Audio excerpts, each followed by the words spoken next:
여러분, 제가 어느 횟집을 갔어요. 근데 제가 회를 안 좋아해요. 아니, 사실은 좋아해요. 좋아하는데 못 먹어요. 왜냐하면 간이 안 좋아서 그게 간에 혹이라도 이게 치명적이 될 수가 있대요. 그래서 간 주사는 다 나아졌어요. 다 나았어요. 간경영화에서 정말 기적같이 다 나았어요. 그런데 닥터는 면역력이 떨어져 있기 때문에 다른 사람은 견딜 수 있어도 목사님 한순간에 한 방에 후 쓰러질 수 있습니다. 그러므로 먹으면 안 됩니다. 또 여러분 이게 소고기를 뭐라고 그래요? 날 것으로 먹는 거? 육회. 한우 육회 그 참기름 넣고 이렇게 소금 살짝 녹여서 먹으면 입에서 녹지요. 예. 근데 그것도 먹지 말래요. 날고 먹으면 안 된대요. 어떤 기생충이 어떻게 들어갔을지 모르니까 큰일 난다는 거예요. 그래서 절대 먹지 말라는 거예요. 자주가 날고 먹지 못하고 그냥 먹으래요. 삶아서. 근데 어느 횟집을 목사님들이 이제 모임이 있어서 갔어요. 근데 뭐 이렇게 먼저 나오는 것들 있잖아요. 그 여러 가지들. 그걸 뭐라고 그래요? 그 일본 말 쓰면 안 되잖아요. 우리 말로 뭐라고 그래요? 자주간 그거 있잖아요. 그 뭐 여러 가지 나오는 거. 여러분, 저는 어느 그 성도님이 저에게 이 말씀해 주셨는데 그게 감동이 됐어요. 회는 배불리 먹는 거 아니래요. 저는 그 말이 감동이 됐어요. 그런데 이렇게 회를 정신없이 이렇게 이제 먹을 준비를 하고 있는데 스키다시라고 하는 여러 그냥 이게 잡다한 것들이 이렇게 나오더라고요. 나오는데 그거를 또 목사님들이 열심히 드셨어요. 야, 맛있다, 맛있다. 그래서 또 저는 또 그 가운데서 뭐 옥수수 튀긴 거, 횟집에 왜 그걸 먹어야 돼? 횟집에 와갖고 뭐 이런 뭐 쓰잘데기 없는 뭐 익은 거 좀 몇 점 먹고 있는데 잠시 후에 회가 나왔어요. 아, 회가 정말 어쩜 그렇게 이쁘게 나오죠, 코디가. 정말 맛있게 정말 보여요. 근데 어떤 목사님 한 입 딱 먹더니 뭐야 이게? 그러니까 다른 분들도 왜요? 드셔보세요. 그래가지고 다른 분들도 입에 넣고 딱 먹는데 뭐야 이게? 그랬어요. 회가 신선하지 않다는 거예요. 왜 이래? 그러더니 주인장을 부르더라고요. 주인장! 하니까 그 횟집 사장님이 오셨어요. 이렇게 긴 모자를 쓰고 말해요. 회가 왜 이럽니까? 그러니까 왜 좀 이상하십니까? 이상합니까? 당신 한번 먹어보라고. 그래서 딱 먹더니 죄송합니다 하더니 회 접시를 직원 불러서 가지고 나갔어요. 분명하게 회가 신선한 줄 알았는데 회가 맛이 간 거예요.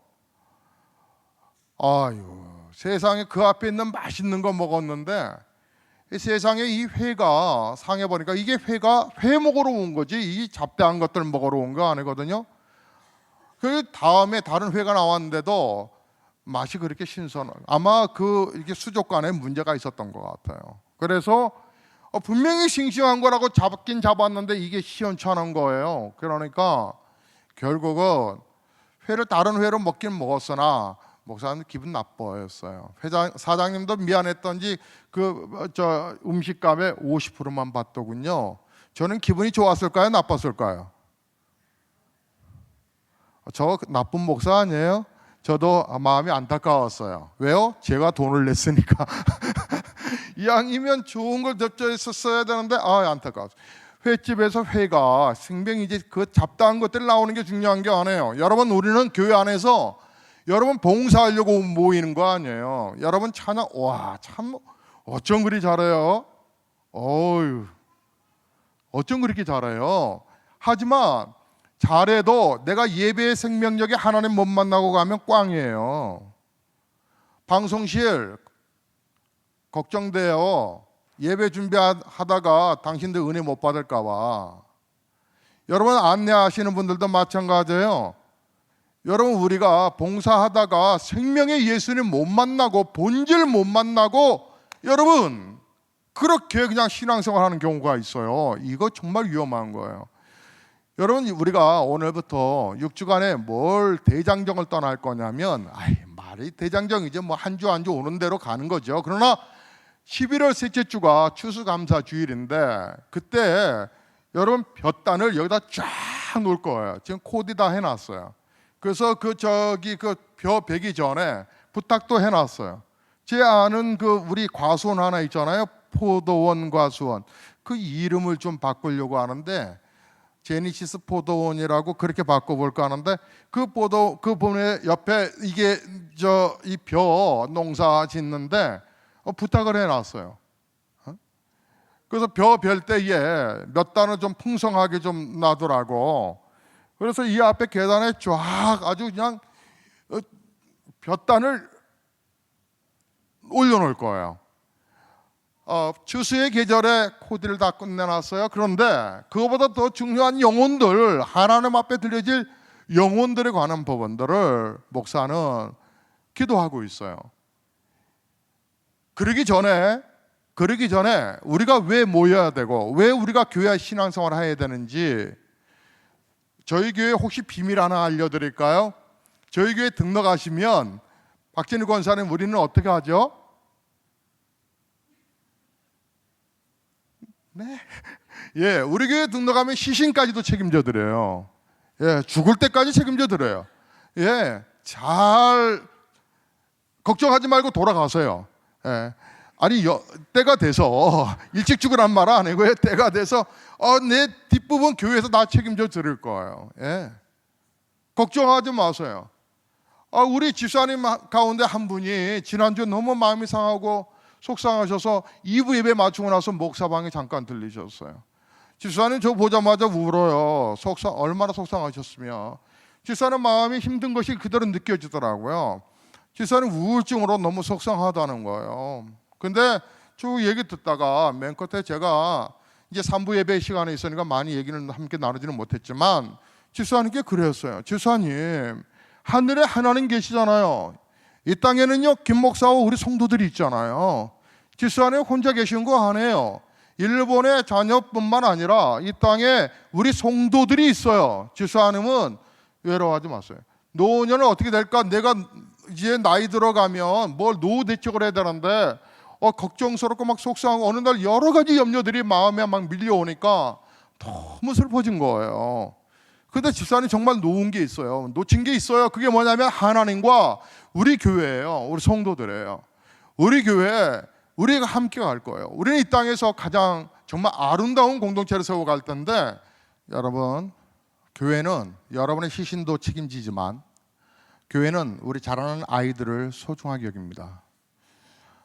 제 2기생은 12월 이달 말까지 주일까지만 모집하는데 선착순 20명인데 그 전에 20명이 되면 마감할 거고요. 어른들도 이 안에 포함되어 있습니다. 20명 안에. 그리고 10월 28일 날 20명이 안 되어도 마감합니다. 여러분 목사 믿고 아이 보내셔도 됩니다. 자, 교회란 전 세대를 아울러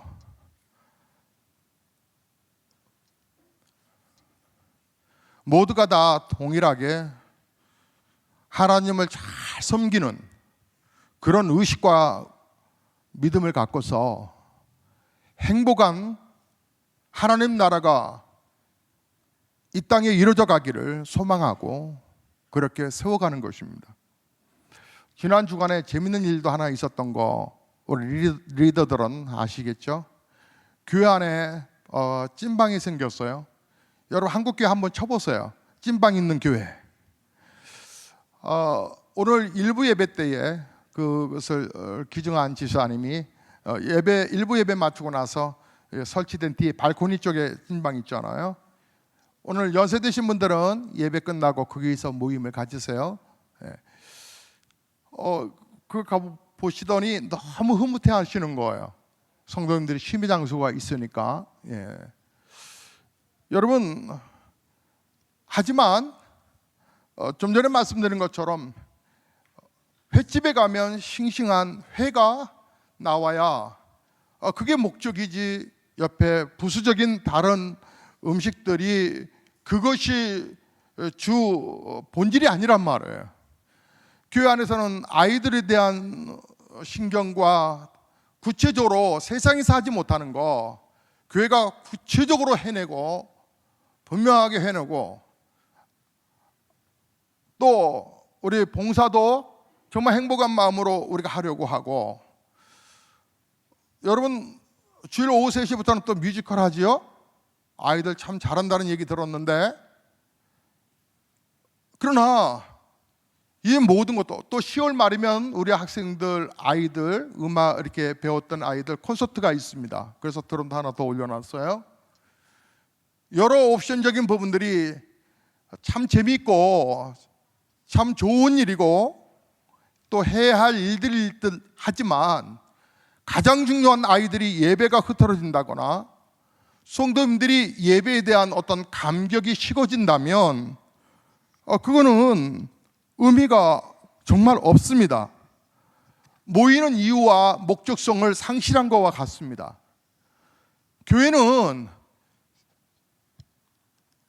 은혜로운 곳이긴 돼야 되지만 사람도 즐거워야 되겠지만, 본질적으로 하나님이 즐거워하시는 그런 교회가 되지 아니하면 정말 의미가 없습니다. 우리가 보배로운 주님, 제가 보배로운 예수 교회입니다라고 고백하는 이 고백은 우리의 정체성을 확립하자라고 하는 것입니다. 우리 온 성도들이 성령 충만한 예배자로 하나님을 예배하는 정말 주일이 사모하고 그렇게 또 드려져야 되고, 우리가 고백하는 고백문 가운데서 잠시 후에 우리가 함께 고백하겠습니다마는, 우리가 세상으로부터 부름받은 백성들이고 또한 다시 세상으로 나가는 주님의 제자들인데, 우리가 먼저 성령 충만한 예배자가 되겠습니다라고 하는 것이 이번 주간에 6주간의 우리의 주제입니다. 성령 충만한 예배자가 되어야 된다라고 하는 것입니다. 여러분, 하나님께서 우리를 지으시고 우리를 세우신 목적성에 관해서 말씀하신 것이 오늘 본문입니다. 이 백성은 나를 위하여 지었나니 나의 찬송을 부르게 하려 함이라고 하는 것입니다. 옛날이나 지금이나 사람들이 늘 하는 근본적인 질문이 있습니다. 인간의 철학이나 과학은 정답이 없고 변죽만 울리는데, 타락한 인간의 캄캄한 눈으로는 이 질문에 대한 대답을 볼 수 있는 능력이 없지요. 성경은 창조의 목적이, 인간을 창조한 목적에 관한 부분들에 대한 근본적인 질문 앞에 하나님을 예배하기 위해서 지어졌다라고 말합니다. 하나님은 우리를 예배하는 자로 지으셨다. 하나님이 우리를 구원하신 것도 예배자로 하나님께서 세우기 위하셔서 구원해 주셨다. 창조의 목적도, 우리 예수님이 오신 목적도 동일하다. 우리를 예배자로 세우기 위해서라고 하는 것이죠. 그런데요, 이것은 영적인 눈이 열리지 아니하고는 이런 대답을 못합니다. 그러나 영적인 눈이 열리면 내가 예배하기 위해서 하나님께서 나를 창조하셨습니다 라고 하는 것을 고백할 수 있습니다. 그래서 예수 믿는다 하면서 예배할 때, 여러분 안에서 예배할 때 설렘이 없다면 여러분 영안이 열렸다라고 말할 수는 없습니다. 제가 확신하는 것이 하나 있습니다. 예배에 대한 올바른 시각을 가지지 않는 사람이 제대로 신앙생활을 하는 것을 본 적이 없습니다. 공적 예배를 등한시하면서 신앙생활 제대로 할 수는 없다는 말입니다. 예수님이 십자가를 지신 이유는 우리 모두가 온전한 예배를 하나님과의 관계 속에서 이루어가기 위해서 우리 예수님이 오신 것입니다. 우리는 스스로 6주간의 이 여행을 떠나면서 첫 번째로 우리가 체크해야 할 부분들이, 나는 온전한 예배자로 살고 있는가라고 하는 것입니다. 예배는 이 땅에서 천국을 경험하게 되는 유일한 통로거든요. 복잡한 이 시대에 예배하는 것은 우리의 내적인 능력이 되지 않는다면 우리는 살아갈 수가 없습니다. 우리 아이들에게 간식을 주고 기도를 하면서 아이들에게 묻는 말이 꼭 있습니다. 오늘 너희들 예배 잘 드렸냐? 주일학교 예배 너희 똑바로 드렸냐라고 하는 것을 꼭 묻습니다. 학생들에게도 묻습니다. 예배는 생명인데 너 예배 잘 드렸냐? 라고 묻습니다. 우리는 예배를 드릴 때 우리 삶을 돌아보는 성찰의 시간도 필요하고, 찬송을 부르는 시간에 하나님의 임재하심을 끌어당기는, 하나님의 임재하심을 경험하는 시간도 되어야 합니다. 설교 메시지는 저와 여러분의 삶을 지탱하는 버튼목이라는 사실을 아십니까? 예배에 대한 갈증이 없다면 여러분 병든 신앙생활입니다. 애들이 아프거나 어른들이 아프면 공통적으로 느껴지는 특징들이 뭐냐면 밥 좀 먹자, 그래야 약 먹지, 입맛이 없어요. 여러분, 아프면 밥맛이 없듯이 예배에 대한 설렘이 없다면 영적으로 병든 것입니다. 우리는 예배를 통해서 영이 회복될 수 있습니다. 땅끝에서 복음 전하는 선교사님들이 거기에 들어와서 예배 드리면서 그들이 고백하는 고백이 내 영혼이 살 것 같다라고 하는 고백을 합니다. 윌리엄 템플이 그런 말을 했습니다. 예배한다라고 하는 것은 하나님의 거룩하심으로 우리의 양심을 소생시키고 하나님의 말씀으로 마음의 양식을 삼고 하나님의 아름다움으로 헛된 생각을 씻어내며 하나님의 사랑으로 우리의 마음을 열어 하나님의 뜻과 사명을 위해 자신의 의지를 온전히 바치는 행위라고, 예배를 통해 양심이 소생되기를 바라고요, 오염된 생각이 정리되기를 바라고요, 영적으로 거룩한 무기가 장착되는 시간 되기를 정말 소망합니다. 저는 우리 보배로운 예수교회가 화려한 건물을 자랑하는 그러한 치졸한 교회 되지 않기를 원합니다. 정말 그런 걸 드러내는 것도 아니고, 다만 소문이 있다면 저 보배로운 예수교회는 예수님만 높이는 교회로 목사가 성도 같고 성도가 목사 같은, 모두가 다 거룩하며 하나님의 은혜 속에 사로잡힌 바 된 교회, 은혜와 진리가 뭔지 사랑이 뭔지를 분명하게 보여주는 교회, 아이들 하나 모두가 다 교회를 사랑하는 교회, 그리고 교회 와서 사랑받는 교회. 저는 우리 교회를 24시간 개방하는 이유는 모든 사람들이 당당하게 우리 교회를 보여주고 싶은, 또 들어와서 보시라고, 그리고 당신의 피곤한 영혼이 힘을 얻으라고 교회를 열어놓습니다. 여러분의 신앙생활에 감동과 감격이 적어지는 증거 중에 하나가 여러분 예배에 대한 설렘이 없다라고 하는 것입니다. 정말 조심스럽습니다. 여러분이 잊지 마셔야 합니다. 여러분이 극장에 가서 여러분이 비싼 10,000원을 주고 영화를 보시는데 그 영화를 여러분이 그 줄기를 뭐 보고 왔는지를 모르고 나오는 것처럼, 바보 같은 사람이 없는 것처럼, 여러분이 예배를 드리면서 하나님 앞에 드리면서 하나님 만나지 못하고 들어가는 예배가 여러분의 생활과 여러분의 삶을 주관하시겠습니까? 여러분, 우리가 얼마나 걱정스러운 일들이 많습니까? 여러분, 근데 인생이 여러분의 뜻대로 되지 않는 이유가 왜 그렇다라고 여러분 생각하십니까? 여러분의 뜻대로 세상이 될 것 같았으면 여러분 벌써 부자 되셨지요? 여러분 자녀들 벌써 인물 되셨겠지요? 그러나 우리의 뜻대로 되지 않기에 우리는 겸손할 수밖에 없지 않습니까? 그렇다면 인생은 포기할 수는 없고, 그렇다면 나를 지으신 창조주 하나님께로 돌아오는 것이 지혜로운 거 아니겠습니까? 하나님 앞에 나와서 하나님의 은혜를 구하는 것이 바로 예배입니다. 여러분이 예배의 생명을 걸어보시면 여러분의 인생의 길이 신기하게도 하나님이 열어주시는 것을 경험하시게 될 겁니다. 하나님의 이름을 부르십시오, 당당하게. 그리고 예배 앞에 생명을 거셔야 합니다. 성령 충만한 예배자란 하나님이 기뻐 받으시는 예배를 준비할 줄 아는 자입니다. 하나님 앞에 사로잡힌 바 되어서 여러분의 삶에 신기하게도 놀랍게도 술술 풀어져가는 은혜가 경험하시기를 주의 이름으로 축복합니다. 뜨거운 열정으로 하나님을 예배하는 성도들이 모인 교회, 바로 주님, 제가 보배로운 예수교회입니다 라고 당당하게 고백할 수 있는 저와 여러분 되시기를 주의 이름으로 축원합니다.